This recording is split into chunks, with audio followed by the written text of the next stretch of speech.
Shalom, nous allons étudier le Daf Lamed Bet dans Masechet Sanhedrin et nous reprenons donc tout en haut du Daf Lamed Bet, nouvelle Mishnah qui nous donne les points communs et les différences qu'il y a entre Diné Mamonot et Diné Nefashot, donc les affaires d'argent et les affaires, on ne dit pas de pénal, mais en tout cas qui peuvent entraîner une peine de mort.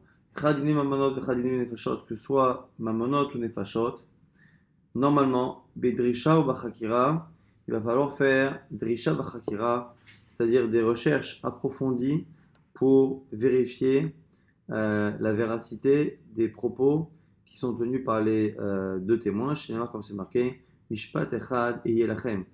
Il y aura un seul type de justice, Yelachem pour vous, c'est-à-dire que tous les procès, toutes les procédures doivent être plus ou moins faites de manière homogène. Et comme c'est marqué au sujet de Diné Nefashot, de tout ce qui est meurtre, peine de mort, c'est marqué Vedarashta Vehakarta. Tu rechercheras et tu approfondiras, ou tu rechercheras et tu enquêteras. À partir du moment où c'est marqué pour Diné Nefashot et qu'on a par ailleurs un verset qui nous demande de juger toujours de la même manière, on applique cette même chose-là à Diné Mamonot. La Gemara expliquera comment c'est compatible avec ce qu'on avait vu il y a quelque temps, que justement on ne faisait pas les mêmes dikotes et les mêmes chakirot dans le Dadia, on a vu qu'on ne faisait pas les mêmes dikotes pour Mamonot. Maintenant, quelques différences. Ma ben dini mamonot, les dini nefashot. Quelles sont les différences qu'il y a entre mamonot et nefashot et qui existent malgré ce fameux mishpat echad yelachem? Premièrement, dini mamonot bishlosha, ve dini nefashot, vaisrimu shosha. On reprend quelque chose qu'on a vu au tout début de la Masechet, que pour dini mamonot il faut un tribunal de 3, alors que pour dini nefashot il faut un tribunal de 23. Dini mamonot, potrim ben nischut ben nichova. Avec les nefashot, potrim, nisrout, ve'en, potrim, nechova. La Gemara expliquera un peu plus en détail, mais ici on nous dit que pour les mamonotes, pour l'argent, on peut commencer à apporter des arguments et des preuves, que ce soit contre le prévenu ou pour sa défense, alors que pour nefashot, on commence toujours par sa défense. Dine mamonot, matin al pied d'echad, ben nisrout, ben nechova. Nefashot, matin al pied echad. On reprend également quelque chose qu'on avait vu au tout début de la Masechet, que lorsqu'on doit compter les juges et leurs avis pour savoir comment trancher, dans un Beddin de 3, donc on recherche la majorité de 3, pareil pour un Beddin de 23. Ce qu'on nous dit ici, c'est que quand on a affaire à de l'argent, il suffit qu'il y ait une majorité de 1. C'est logique avec 3, mais c'est pour ça qu'on fait un Beddin de 3 d'ailleurs. C'est parce qu'il suffit qu'à la fois pour l'accusé, le faire payer ou au contraire le rendre zakai, quoi qu'il arrive, il suffit qu'il y ait un juge de plus que la majorité qui dise chayav ou zakai, on écoute. Alors que pour nefashot, on a vu que pour des affaires de meurtre ou de peine de mort, il faut, pour le sauver, qu'il y ait un juge de plus qui dise que la majorité que la personne est zakai. Par contre, pour euh, lui appliquer la peine de mort, il faudra qu'il y ait deux juges en plus de la majorité qui disent qu'il est chayav. Maintenant, dîner mamonot machazirin ben nisrout ben lechova, pour tout ce qui est argent, si finalement on a commencé à pencher vers une idée, srout ou chova, finalement on se rend compte que finalement on peut peut-être changer d'avis, le bedin peut changer complètement, les daïnim ont le droit de changer, et finalement de changer d'avis, on est ici avant même d'avoir tranché, mais ils peuvent changer d'avis. Ça, c'est pour Mamonot. Alors, pour les fachot, lorsqu'un juge a commencé à donner son avis, avant même qu'encore une fois le Beddin dans sa globalité le donne, qu'il a donné son avis, si il a été strict, il peut revenir et être clément, mais l'inverse, par contre, il ne pourra pas. Donc, le point commun qu'il y a entre tous ces halakhot là, c'est qu'on est beaucoup plus clément dans les fachot que dans Mamonot. Dîner Mamonot, akol menavidim zchut vechova. Dîner les fachot, akol menavidim zchut ve'enakol menavidim chova. Dans les affaires d'argent, tout le monde peut venir aider le procès en rajoutant des preuves pour ou contre l'accusé, alors que dans les fachottes, on accepte des gens qui viennent défendre, on accepte finalement quasiment tout le monde, tous les élèves, alors que pour accuser la personne et rajouter encore à son accusation, on ne prendra que des juges et des gens qui sont connus des juges, donc là aussi on sera plus restrictif dans tout ce qui concerne les accusations dans les fachottes.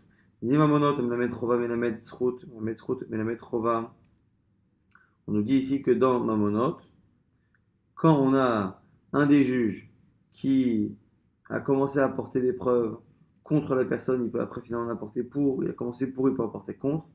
Il y a des fachot, mais la mettre chova, mais la mettre zrut, mais la mettre zrut, en no yachol, l'achzor, mais la mettre chova. Par contre, on est fachot.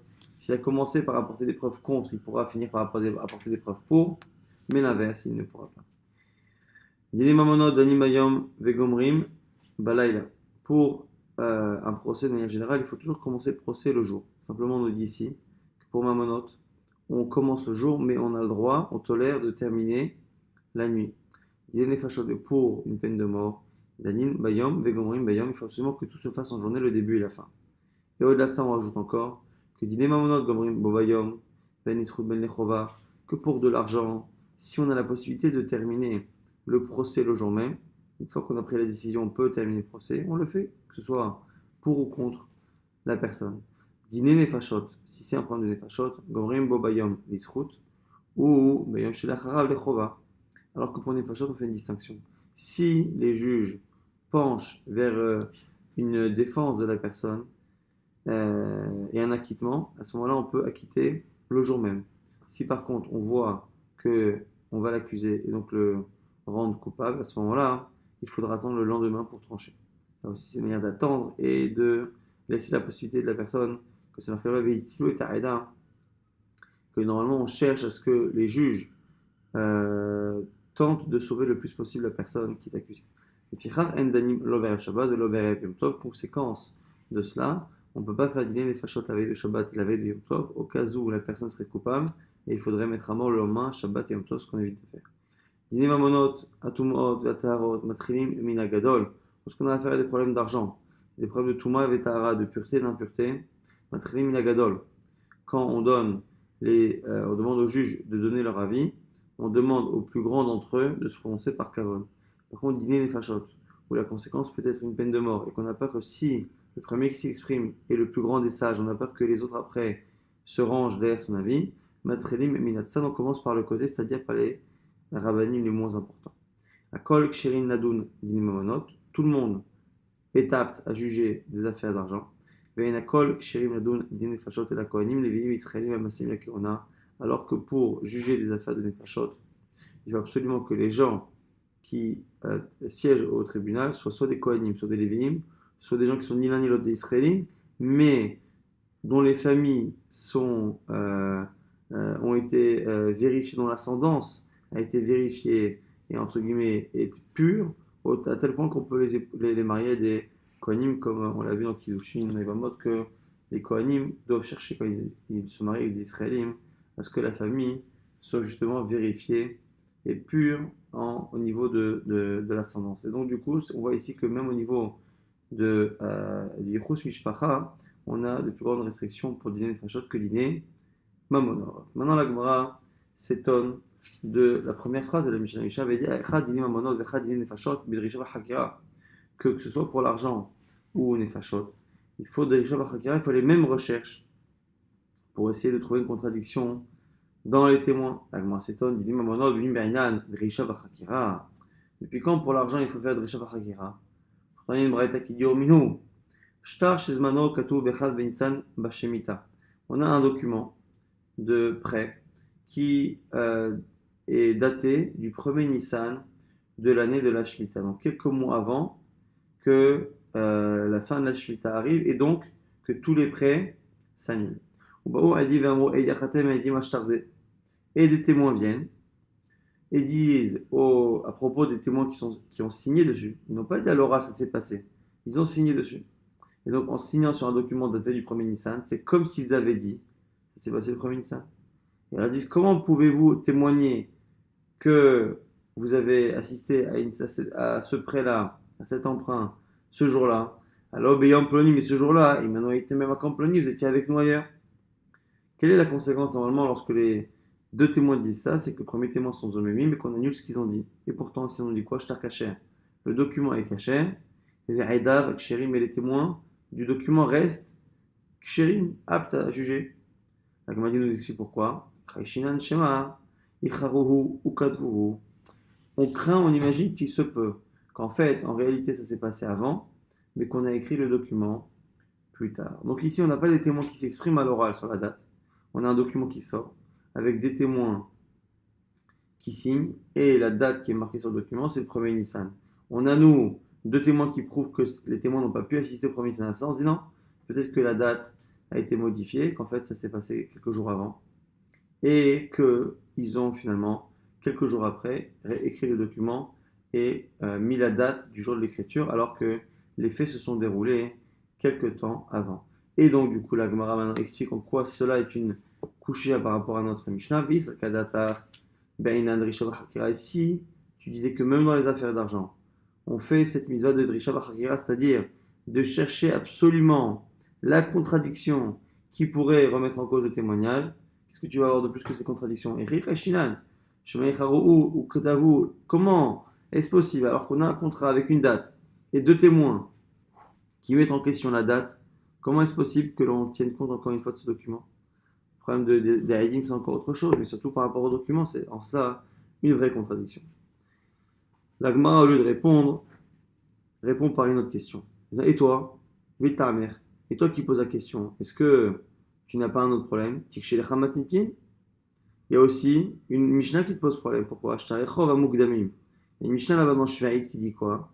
Que un document dans lequel la date, donc on a antidaté, on a mis une date qui est antérieure à la date réelle, psulim, le document n'est pas caché. Pourquoi? Parce que, rappelez-vous qu'un document qui atteste d'un prêt permet à la personne qui a prêté d'aller récupérer les biens qui ont été vendus par l'emprunteur à partir de la date du prêt qui a servi plus ou moins les biens de l'emprunteur. Or, si on a mis une date qui est antérieure, la personne, le prêteur, pourra aller récupérer des biens qui ont été vendus et qui correspondent qui ont été vendus à une date qui est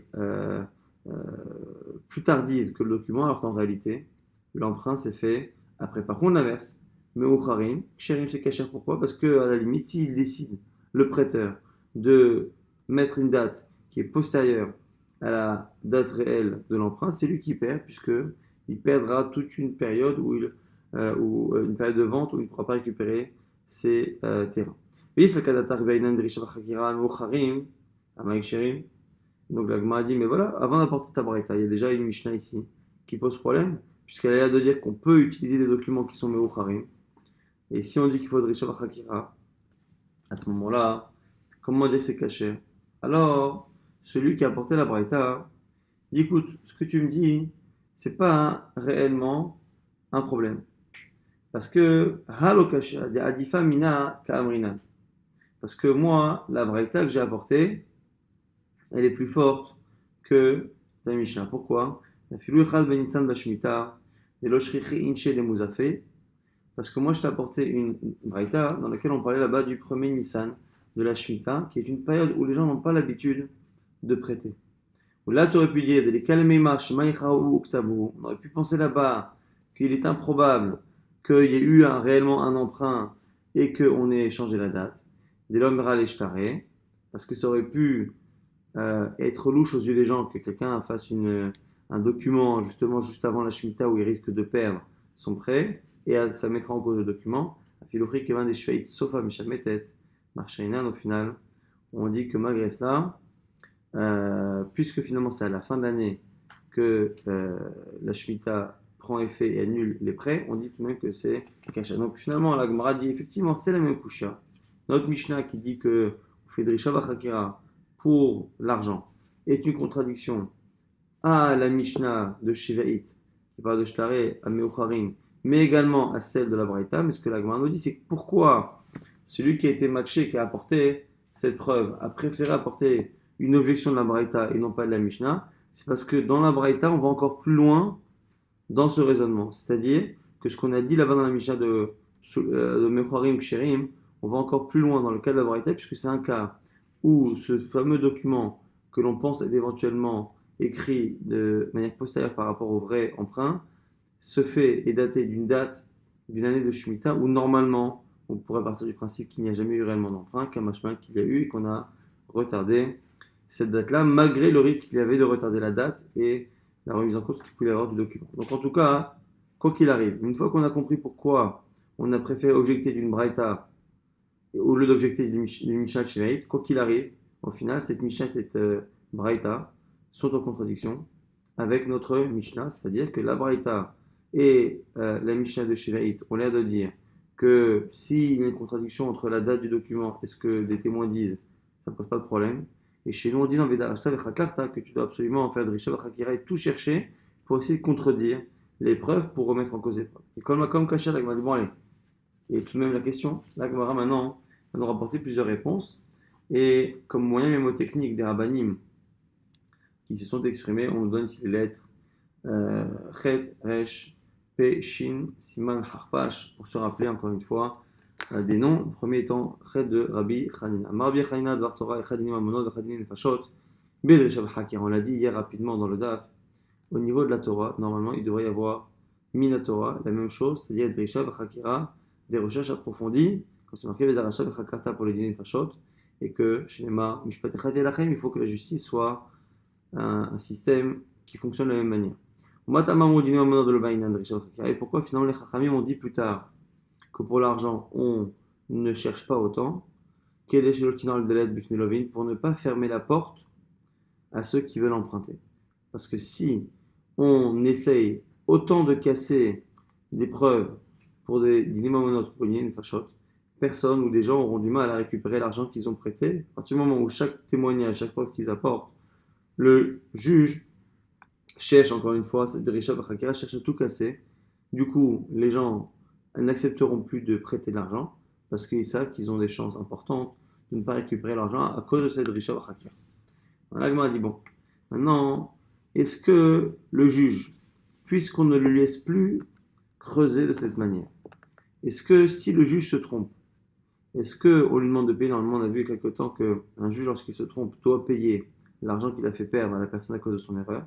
Maintenant, s'il se trompe, mais qu'il se trompe pourquoi? Parce qu'il n'a pas creusé et il n'a pas autant cherché à remettre en cause les preuves. Mais qui lui a demandé de le faire? C'est les Chachamim. Donc maintenant la Gemara nous dit Ta'ou, Loïchalemu. Si c'est les sages qui interdisent au juge de trop creuser et de trop casser les preuves dans Mamonot, comment peut-on lui demander de payer? Il ne paiera pas. La Gemara dit oui, mais ça pose un autre problème.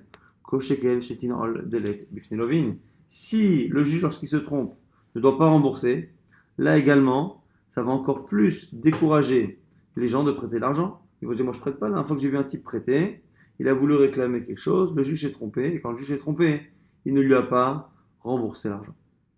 La Gemara, maintenant, nous rapporte un deuxième petit rousse. Première réponse, donc du coup, dans la contradiction entre notre Mishnah et la Braït et la Mishnah de Shaït, c'est que notre Mishnah parle de comment ça fonctionne au niveau de la Torah, et avant que les Chachamim changent, et la Mishnah et la Braïta parle du cas qui est postérieur à la Takanat Chachamim de ne pas faire de Risha Bachakira dans Mamonot. Rava Amar Matini Deacha Bedini Knasot Ve'idach Ve'odaot Ve'alvaot. Rava nous dit non. Notre Mishnah qui dit qu'on cherche c'est pour Knasot. Knasot c'est tout ce qui est amende forfaitaire. La Torah dit dans certains cas qu'on paiera la moitié du dommage, qu'on paiera 4 ou 5 fois la valeur de ce qu'on a volé. Là ici ça ne correspond pas forcément à une logique. Et donc à ce moment-là, et donc ça exclut évidemment tout ce qui est prêt et emprunt. Donc là, on dira qu'il faut de Risha Bachakira, parce que c'est un Knas, ça reste un din Torah. Par contre, dès qu'on a affaire à des affaires d'argent comme les prêts, à ce moment-là, Odaot, Valvaot, là effectivement, on a besoin que la personne puisse récupérer son argent, et donc du coup, on ne fait pas de Risha Bachakira. Ça, c'est les deux premières réponses. Rav Papama, il dit Veidi Boda Ve'alva. Lui dit non, notre Mishnah et l'autre Mishnah, c'est de Shveit et la Braïta, parlent les deux à chaque fois des emprunts.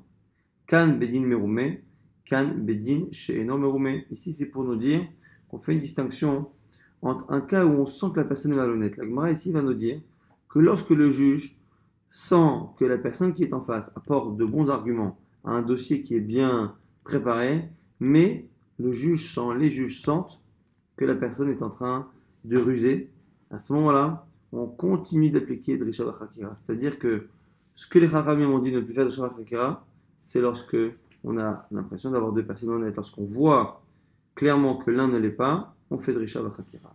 Keder Resh Lakish, comme a dit Resh Lakish, Ramektiv et Tzedek, Tishmot Amitecha. Resh Lakish faisait une dracha à partir d'une contradiction. C'est marqué une fois, Tzedek, Tishmot Amitecha. avec équité, tu jugeras ton peuple. Urti, c'est marqué par ailleurs, tzedek, tzedek, tirdof. L'équité, l'équité, tu poursuivras. Donc on voit ici qu'une fois on parle de tishpot, de juger, une fois on parle de tirdof, courir après, rechercher, et une fois c'est marqué tzedek, une seule fois, la seconde fois c'est marqué tzedek deux fois. Haketzal, comment comprendre? Kan bedin merume, kan bedin she'ein merume. C'est pour nous faire une distinction entre la situation, on a quelqu'un en face de nous qui paraît honnête et l'autre qui ne paraît pas l'être. Si la personne n'est pas honnête, à ce moment-là, tzedek, tzedek, tirdof. Tu dois redoubler d'efforts, à la fois dans la redifa, dans la recherche, et à la fois dans le double tzedek, tzedek, c'est-à-dire que tu fais les recherches habituelles et tu rajoutes risha vachakira comme si c'était mamonot. Ravashi Amar. Dans l'Agma nous dit au passage comment expliquer ces versets-là autrement. Ravashi Amar matitin kedeshaninan krae echadedin vechade pshara. Nous dit ici Ravashi que tzedek tzedek peut se comprendre comme étant une fois pour appliquer le din, une fois pour appliquer ici pshara.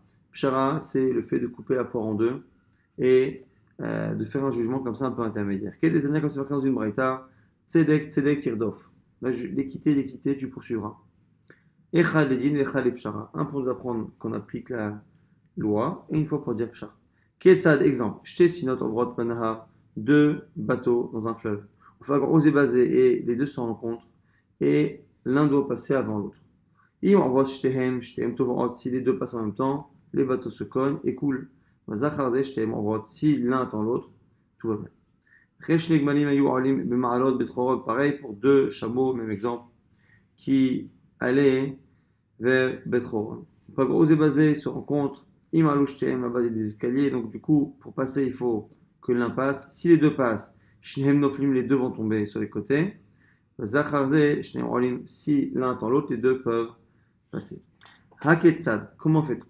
Alors d'abord le dint, on a s'il y a un bateau qui est chargé par rapport à l'autre, ou un bateau, ou un chameau qui est chargé et l'autre non, on a celui qui n'est pas chargé laissera passer celui qui est chargé. Krova, krova, le bateau ou le chameau qui est bientôt arrivé à sa destination et l'autre qui est loin de sa destination, encore une fois, celui qui est bientôt arrivé laissera la place à celui qui a encore du chemin. Dans le cas où les deux bateaux, les deux chameaux sont proches de leur arrivée ou sont loin ou chargés aussi. Dans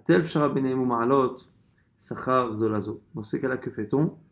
On fait une pshara, c'est-à-dire qu'on va décider que l'un passe en premier et l'autre recevra de la part de celui qui passe en premier l'argent que vaut justement le fait de pouvoir passer en premier, de gagner du temps, ainsi de suite. Donc c'est ce qu'on fait ici, c'est cette sorte de pshara qui est une décision qui est ici obligatoire pour ne pas arriver à une perte des deux côtés. Tanora Banan, toujours une rachat par rapport à tzedek, tzedek, tirdof. Alech bedin yafé. Va voir un bon beddin, un beau beddin qui est compétent.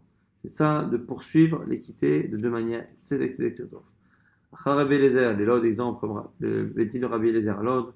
Rabbi Yochanan ben Zakkai, livro Chaim, ou Rabbi Yochanan ben Zakkai, avro Chaim. Au passage, comme on a parlé de Vro Chaim, la Gemara nous rapporte ici une braïta dont le sens m'échappe légèrement. Tana, on enseigne Kol Rechaim Bevorne Shvua Ben. Lorsque tu entends la voix, enfin, le son des pressoirs et des meules qui travaillent dans la ville là-bas de Borny, c'est comme s'ils appelaient et qu'ils annonçaient qu'il y avait des Brit Milot. Shvua Ben, c'est la semaine de l'enfant, c'est la fête qu'on fait au bout d'une semaine, c'est la Brit Milot. Ok, Shvua Ben, donc c'est Shvua Ben. Oraner, si tu vois des bougies allumées la journée, ou beaucoup de bougies la nuit, Mishtesham, ça veut dire que les bougies annoncent qu'il y a des mariages. Donc on est en train de dire plus ou moins qu'en gros les machines qui fonctionnent la journée sont une preuve qu'on prépare une Brit Mila, les lumières sont une preuve qu'on prépare un mariage. Maintenant pourquoi ici rapporter cela ici, en quoi de manière générale ça nous informe sur quelque chose, je ne peux pas vous le dire. En tout cas, comme on a parlé des Bedin Yafé dans la braïta précédente, on nous rapporte les noms des Rabbanim et les endroits des Batedinim qu'on appelle Yafé. Rabbanan, Tzedek, Tzedek, Tirdof, Alachab, Chachamim et Yeshiva. va voir des chachamim qui sont dans une yeshiva, et donc à l'époque, là où on étudiait, on appelait ça une yeshiva, et il y avait souvent un beddin sur place. Achar Rabbi Eliezer Lelod, Rabbi Eliezer Alod, Rabbi Yochanan ben Zakkai, les Vrochai, comme on a vu, Achar Rabbi Yoshua les Fikaïn, Rabban Gamiel les Yavne, Achar Rabbi Akiva les Brak, Rabbi Akiva les Brak, Rabbi Mathia les Rumi, à Rome, Rabbi Hanania ben Teradion les Sichni, Rabbi Yossi les Tzipore, Achar Rabbi Yuda ben Betera l'Intsivin, Achar Rabbi Yoshua la Gola, il y en a qui disent que Gola, là-bas c'est Pumpedita qui est en Babel, Achar Rabbi les Bet Sharim, Chachamim, le Lishkat Agazit. Chachamim, c'est le grand Sanhedrin qui a à Lishkat Agazit là-bas dans le Beit HaMikdash.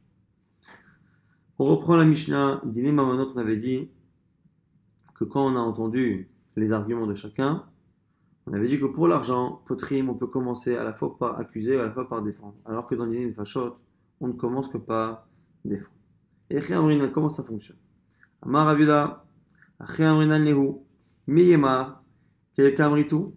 Aviuda propose de dire qu'une fois que les témoins se sont exprimés, on dit bon allez messieurs les témoins, qui est d'accord avec vous? Sous-entendu, est-ce que vous n'êtes pas en train de dire quelque chose qui va être contredit par des hadim zomim? On m'a dit attends mais c'est une pression trop forte ça. On m'a l'air oh là, vea chasmin al si tu leur dis ça, tu vas les, euh, les museler, c'est-à-dire que tu vas les empêcher de parler. Si tu leur dis comme ça que qui est d'accord avec vous, sous-entendu vous mentez, vous allez peut-être être rendus au même. Alors, il m'a dit alors, mais l'autre Rabbi Shimon ben Eliezer Omer, nous on n'a aucun problème à leur fermer la bouche. Parce que Rabbi Shimon ben Eliezer nous dit,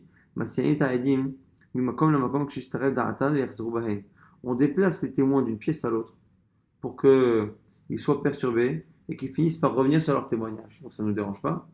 Il m'a dit mais c'est pas une preuve. Il y a une distinction là-bas. Là-bas, quand ils se déplacent, ils vont finir par eux-mêmes changer d'avis. Mais là, ici, presque de manière physique, on leur fait peur en leur parlant et en leur disant clairement, de manière active, attention, est-ce que réellement on est d'accord avec vous, ainsi de suite. Et là, Maroula, on nous dit non, c'est autre chose. On s'adresse non pas aux témoins, mais à celui qui est accusé. Par les témoins, ils disent que tu as des témoins contre les premiers qui t'accusent et les rendent eux-mêmes. On m'a dit, mais au final, à partir du moment où on a quelqu'un qui est accusé et qu'on lui dit pour le défendre, qu'on a dit potrim besruto, on commence par le srout. Si on lui dit, est-ce que tu as des témoins pour te défendre? On a dit, mais ces témoins qui le défendent lui, au final, vont accuser les autres témoins. Donc au final, on commence l'isruto pour sa défense, mais on commence aussi par l'accusation de quelqu'un, c'est l'accusation des témoins. On dit, mi havia chovato ve'atnan enadim zoim niragim. Ah, Cheigama et Adin. Elle m'a dit oui, mais tu sais, au final, Adim Zomemi, on a dit que quand quelqu'un a fait un faux témoignage, on ne lui appliquera la sanction qu'il a voulu faire appliquer que si réellement son faux témoignage est allé jusqu'au bout, c'est-à-dire que la personne a été accusée, elle a été mise à mort par exemple. Si on se rend compte avant que son faux témoignage soit accepté et que la peine de mort soit appliquée, si on se rend compte avant, on ne lui applique pas ça. Maran nous dit, Achi Amina, comme ça je voulais dire, Ilou Shatik, Hay Ademig Mardine, ou Maïté Aidim, ou Mezim Lehu, Avayale, Chovato Sheze.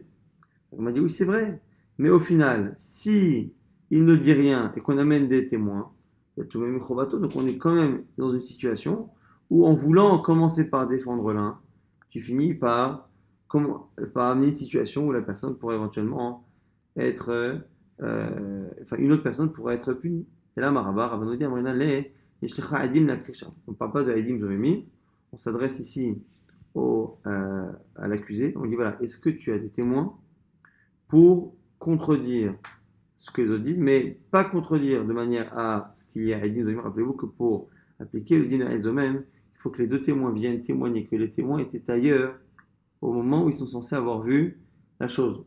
Alors que Akracha, simplement Akracha, deux disent que tu as tué, amène deux témoins qui disent que tu n'as pas tué, et c'est tout. Autre explication possible, Rabba Afkanama, Midivrechem Nizdaka. Donc, comment on commence justement Bisrout? C'est que quand on a justement les témoins qui se sont exprimés, on a l'impression que, que la personne est Zakai. C'est-à-dire que les témoins sont exprimés, et malgré ce qu'ils ont pu dire contre la personne, on dit voilà, a priori, on a l'impression que la personne, selon vos paroles, n'est pas coupable. C'est une manière finalement de commencer la discussion par quelque chose de positif.